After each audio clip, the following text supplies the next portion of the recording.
السلام علیکم ورحمۃ اللہ وبرکاتہ رب اشرح لی صدری ویسر لی امری واحلل عقدۃ من لسانی یفقہوا قولی رب زدنی علما رب زدنی علما رب زدنی علما۔ آج ہم سورۃ البقرہ کی آیت نمبر 77 سے پڑھیں گے۔ اولا یعلمون ان اللہ، کیا نہیں جانتے وہ لوگ، ان اللہ بے شک اللہ تعالیٰ، یعلم جانتا ہے، ما یسرون و ما یعلنون، اور ما یسرون جو تم چھپاتے ہو، و ما یعلنون اور جو کچھ ظاہر کرتے ہو۔ وَمِنْهُمْ اور بعض ان میں سے امیون ان پڑھ ہیں، اور بعض ان میں سے ایسے لوگ ہیں جو ان پڑھ ہیں، لا یعلمون نہیں جانتے کتاب کا علم، لا یعلمون الکتاب نہیں وہ جانتے کتاب کا علم، الا امانیہ مگر ان کی آرزویں ہیں، وَإِنْهُمْ اور نہیں ہیں ان کی آرزویں، الا یظنون مگر وہ گمان میں ہی پڑے رہیں گے۔ یہاں پر اولا یعلمون ان اللہ یعنی وہ لوگ، انہوں نے پیچھے بہت زیادہ امیدیں لگائی ہوئی تھی کہ ہم جنت میں جائیں گے، ہم یعنی ایمان والوں سے ملتے تو کہتے کہ ہم آپ لوگوں کے ساتھ ہیں، اور جب اپنے سرداروں سے ملتے تو کہتے تھے کہ ہم آپ لوگوں کے ساتھ ہیں، یعنی ایمان کو چھپاتے تھے۔ تو اللہ تعالیٰ یہاں پر یہ فرما رہے ہیں کہ جو کچھ ان کے دلوں میں چھپا ہوا ہے اور جو کچھ وہ ظاہر کرتے ہیں، وہ سب کا علم جو ہے وہ اللہ تعالیٰ کو ہے۔ تو یہاں پر اس آیت کے اندر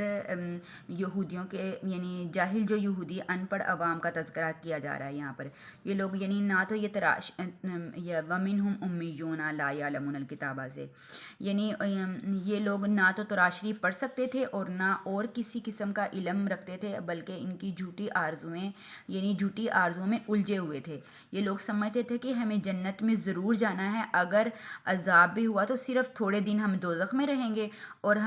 کیونکہ ہم انبیاء کرام یعنی جتنے بھی انبیاء گزرے ہیں ان کی نسل میں سے ہیں، اللہ تعالیٰ کے محبوب یعنی اللہ تعالیٰ کے محبوب ہیں اور ان کی اولاد میں سے ہیں، تو اس لیے ہمیں کیا ہوگا، ہمیں عذاب نہیں ہوگا، اور نبوت صرف جو ہے وہ ہمارے اندر ہی رہ سکتی ہے۔ یعنی اس طرح کی بہت سی جھوٹی آرزوؤں میں مبتلا تھے، خیالات کی اپنے یعنی جھوٹے خیالات کی دنیا میں پڑے ہوئے تھے، اور اپنی نجات اور اللہ کے ہاں محبوب ہونے کی یعنی خیالی پلاؤ پکا رکھے تھے۔ ان کے خیال میں نہ اللہ کے نبی حضرت محمد صلی اللہ علیہ وآلہ وسلم کے جھٹلانے سے ان کے محبوب یعنی اللہ کے نزدیک ہونے میں فرق آتا تھا، اور نہ سود کھانے سے ان کی دینداری کو کوئی بھٹا لگتا تھا، نہ کسی طرح کے کسی بھی برے عمل سے ان کو آخرت کا فکر جو تھا وہ لاحق ہوتا تھا۔ ان کو آخرت کا فکر جو تھا وہ لاحق ہوتا تھا، اپنے یعنی بارے میں جو جھوٹی آرزویں لیے بیٹھے تھے، اور جو یعنی ان کی خوش گمانی تھی، خوش گمانی کی دنیا میں بس یعنی اپنے آپ کو اپنے اسی مستی میں لگے ہوئے تھے۔ تو یہاں پر اللہ تعالیٰ کیا فرما رہے ہیں، فَوَيْلٌ لِّلَّذِينَ فَوَيْلٌ لِّلَّذِينَ پس ہلاکت ہے ان لوگوں کے لیے، یکتبون الکتاب بِأَیْدِیہم جو لکھتے ہیں کتاب کو اپنے ہاتھوں سے، یعنی اس سے بڑی اور کیا ہلاکت ہو سکتی ہے۔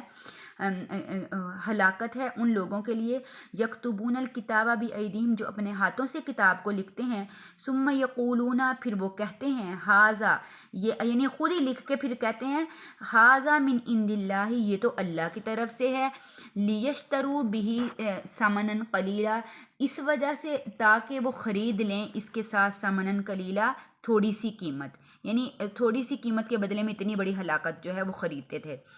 آگے فویل لہم مما کتبت ایدیہم پس ہلاکت فویل لہم پس ہلاکت ہے ان کے لیے، مما اس وجہ سے جو لکھا ان کے ہاتھوں نے، وویل لہم مما یکسبون اور ہلاکت ہے ان کے لیے اس وجہ سے، مما اس وجہ سے کہ جو انہوں نے کمایا۔ یعنی اس آیت میں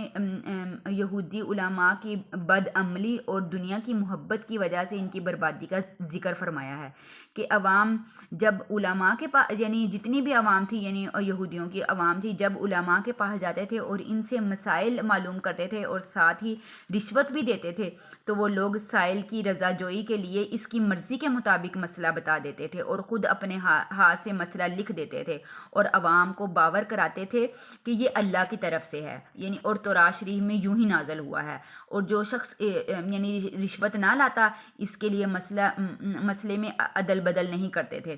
تو ان کے علماء تحریف کتاب اللہ کے مجرم بھی تھے اور رشوت خوری کے گناہ میں بھی مبتلا تھے، یعنی ان کو ڈبل جو تھی ہلاکت ان کے اوپر ہلاکت کے مستحق تھے کہ انہوں نے رشوت خوری کے گناہ میں بھی مبتلا تھے اور یعنی کتاب کے اندر تحریف کرنے کے مجرم بھی تھے۔ اللہ تعالیٰ نے ان کا یہ حال بیان کرنے کے بعد فرمایا کہ ان کے لیے دونوں وجہ سے ہلاکت اور بربادی ہے، اللہ کی کتاب میں تحریف کرنے کی وجہ سے بھی اور اس وجہ سے بھی کہ وہ حرام مال کماتے ہیں اور باقی رہنے والی آخرت کی نعمتوں کے مقابلے میں حقیر دنیا کی کچھ نقدی لینے پر راضی ہو جاتے ہیں۔ حضرت محمد صلی اللہ علیہ وآلہ وسلم پر ایمان لاتے، اپنے عوام کو بھی اسلام قبول کرنے پر آمادہ کرتے۔ آپ صلی اللہ علیہ وآلہ وسلم کی نعت اور صفت جو تورات شریف میں موجود پاتے تھے اسے واضح طور پر بتاتے تو اس میں ممکن تھا کہ ظاہری دنیا میں کمی ہو جاتی، لیکن آخرت کے ثواب سے وہ کیا ہو جاتے؟ مالا مال ہو جاتے۔ لیکن انہوں نے حقیر دنیا کو ترجیح دی اور تھوڑے سے یعنی فائدے کے مقابلے میں آخرت کی ہمیشہ رہنے والی نعمتوں سے ہاتھ دھو بیٹھے اور مستحق جو ہے وہ عذاب کے مستحق ہوئے۔ ان کی عوام کے اندر اگرچہ یعنی پڑھے لکھے لوگ بھی تھے، لیکن اتنا تو ہر عقل مند سمجھتا ہے کہ جو شخص پیسہ لے کر ایک بات بتاتا ہے اور جو شخص پیسہ نہ دے اسے دوسری بات بتاتا ہے، ایسا شخص جو ہے وہ کیسے اہل حق ہو سکتا ہے؟ یعنی ایسے شخص پر دین میں اعتبار کرنا، اعتماد کرنا سراسر کیا ہے؟ حماقت ہے، جس میں جو ہے وہ کیا ہے؟ صرف ہلاکت ہے۔ وقالوا لن تمسنا النار، اور کہا انہوں نے لن تمسنا النار، ہرگز نہیں ہم کو پہنچے گی آگ یا ہرگز نہیں ہم کو چھوئے گی آگ، الا ایام معدودات، مگر چند دن گنتی کے۔ یعنی انہوں نے صرف چند دن گنتی سے مراد یعنی 40 دن انہوں نے کہا کہ ہمیں صرف 40 دن ہم جو ہیں وہ عذاب میں مبتلا رہیں گے، اس کے بعد ہمیں عذاب جو ہے وہ ختم کر دیا جائے گا۔ کل کہہ دیجئے اتخذتم عند اللہ عہدا، کیا تم نے اللہ تعالیٰ سے کوئی عہد لیا ہوا ہے؟ یعنی تم نے لوگوں نے عہد لے لیا ہے کہ تم لوگوں کو صرف 40 دن جو ہیں وہ عذاب ملے گا۔ فلن یخلف اللہ عہدہ، ہرگز نہیں خلاف ورزی کرتے اللہ تعالیٰ اپنے وعدے کی۔ ام تقولون، یا تم کہتے ہو علی اللہ، اللہ پر وہ باتیں ما لا تعلمون، جس کا تم کو علم نہیں ہے، یعنی تم اللہ پر ایسی باتوں کا الزام لگا رہے ہو جس کا تم کو علم نہیں ہے۔ تو یہاں پر اس آیت میں یہودیوں کا ایک اور دعویٰ اور اس کی ایک تردید کا ذکر کیا گیا ہے کہ یہودیوں کا یہ جھوٹا دعویٰ تھا کہ حضرت موسیٰ علیہ السلام کی شریعت منسوخ نہیں ہوگی، اور اپنے بارے میں سمجھتے تھے کہ ہم اس شریعت پر قائم ہیں اور قائم رہیں گے، یعنی لہٰذا ہمیں عذاب کیوں ہوگا؟ ہمیں عذاب ہوگا ہی نہیں، اور عذاب اگر ہوگا تو صرف 40 دن عذاب ہوگا، یعنی جتنے دن ہمارے آباء و اجداد نے بچڑے کی عبادت کی تھی اتنے ہی دن ہم عذاب میں گرفتار ہوں گے، اس کے بعد دوزخ سے جو ہے وہ نکل جائیں گے۔ اور ایک اور حضرت عبداللہ ابن عباس رضی اللہ تعالیٰ عنہ سے ایک قول منقول ہے کہ یہودیوں نے کہا کہ دنیا کی عمر جو ہے وہ 7000 سال ہے، اور ہر 1000 سال کے بدلے میں ہم کو ایک دن دوزخ میں عذاب بھگتنا ہوگا، اور گنے چنے 7 دن ہوں گے جو زیادہ نہیں ہیں۔ ان کا یہ بھی خیال تھا کہ ہم کچھ دن دوزخ میں رہیں گے، پھر ہم اس کے بعد ہم دوزخ سے نکل جائیں گے اور ہماری جگہ مسلمان دوزخ میں چلے جائیں گے۔ تو غزوہ خیبر کے موقع پر جب ایک یہودی عورت نے زہر ملا کر بکری کا گوشت آپ صلی اللہ علیہ وآلہ وسلم کی خدمت میں پیش کر دیا تھا، اس وقت آپ نے ان سے جو سوال و جواب کیے تھے ان میں سے ایک سوال یہ بھی تھا، آپ نے دریافت کیا کہ دوزخی کون ہیں؟ تو انہوں نے جواب دیا کہ ہم دوزخ میں تھوڑا سا وقت گزاریں گے، پھر آپ لوگ اس میں ہمارے بعد داخل ہو جائیں گے۔ آپ نے فرمایا کہ دور ہو جاؤ، اللہ کی قسم ایسا کبھی نہیں ہوگا، تم اس میں سے نکل جاؤ اور تمہارے بعد ہم چلے جائیں، یعنی ایسا تو ہے ممکن ہی نہیں ہو سکتا۔ پہلی آیتوں میں یہودیوں کی آرزوئیں اور خوش گمانیوں کا جو ذکر تھا، ان میں سے ایک یہ بھی ہے کہ وہ سمجھتے تھے کہ ہم دوزخ میں چند دن نہیں رہیں گے، اور وہ یہ جانتے تھے کہ حضرت محمد صلی اللہ علیہ وآلہ وسلم اللہ کے سچے رسول ہیں، آپ پر ایمان نہ لائیں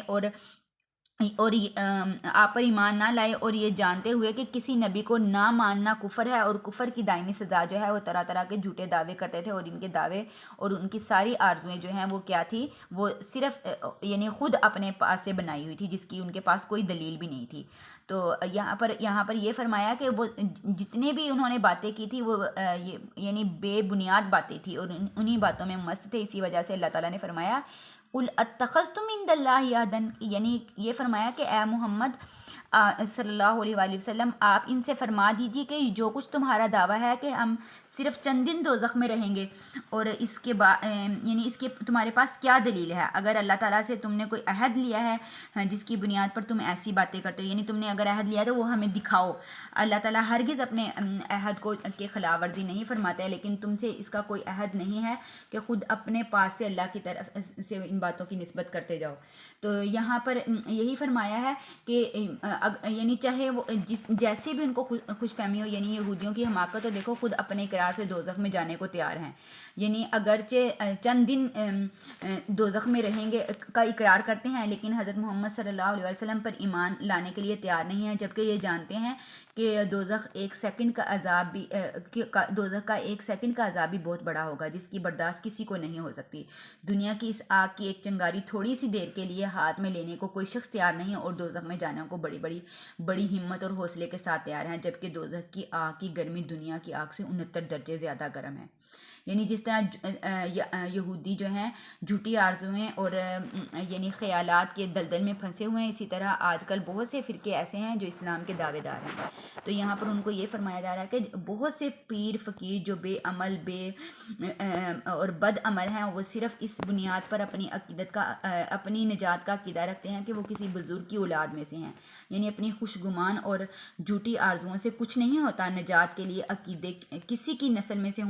سے نجات کا ہونا جو ہے وہ ضروری نہیں ہے۔ بنی اسرائیل بھی تو انبیاء کی اولاد میں سے ہے، پھر بھی وہ کیا کریں گے؟ وہ دوزخ میں جائیں گے، یعنی جنہوں نے تحریف کی، جنہوں نے اپنے پاس سے باتیں بنائی۔ تو یہاں پر ترجمہ سن لیں، اولا یعلمون ان اللہ، کیا نہیں وہ جانتے، ان اللہ بے شک اللہ تعالیٰ، یعلم جانتے ہیں، ما یسرون جو وہ ظاہر کرتے ہیں، وما یعلنون اور جو وہ چھپاتے ہیں، ومنہم اور ان میں سے بعض ان پڑھ ہیں، امیون ان پڑھ ہیں، لا یعلمون نہیں وہ جانتے کتاب کو، الا امانیہ مگر ان کی آرزویں ہیں، وانہم اور نہیں ہیں ان کی آرزویں، الا یظنون مگر وہ گمان میں ہی پڑے رہیں گے۔ فویل للذین پس ہلاکت ہے ان لوگوں کے لیے، یکتبون جو لکھتے ہیں کتاب کو، بایدیہم اپنے ہاتھوں سے، ثم یقولون پھر وہ کہتے ہیں، یعنی لکھنے کے بعد کہتے ہیں، ھذا یہ من عند اللہ اللہ کی طرف سے ہے۔ کیوں کہتے ہیں؟ لیشتروا تاکہ وہ خرید لیں اس کے ساتھ ثمنا قلیلا تھوڑی سی قیمت۔ فویل لہم پس ہلاکت ہے ان کے لیے، مما کتبت جو کمایا ان کے ہاتھوں نے، جو لکھا ان کے ہاتھوں نے، وویل لہم اور ہلاکت ہے ان کے لیے، مما یکسبون جو انہوں نے کمایا۔ وقالوا اور کہا انہوں نے، لن تمسنا النار ہرگز نہیں چھوئے گی ہم کو آگ، الا ایام معدودات مگر چند دن گنتی کے، یعنی 40 دن ہم صرف جہنم میں رہیں گے، اس کے بعد ہم نکال دیے جائیں گے۔ کل کہہ دیجئے، اتخذتم کیا تم نے لے لیا ہے، عند اللہ اللہ سے، اللہ کے پاس سے، عہدن کوئی وعدہ، فلن یخلف اللہ پس ہرگز نہیں اللہ تعالیٰ خلاف ورزی کریں گے اپنے وعدے کی، ام تقولون یا تم کہتے ہو، علی اللہ اللہ پر وہ باتیں، ما لا تعلمون جس کا تم کو علم نہیں ہے۔ وآخر دعوانا ان الحمد للہ رب العالمین۔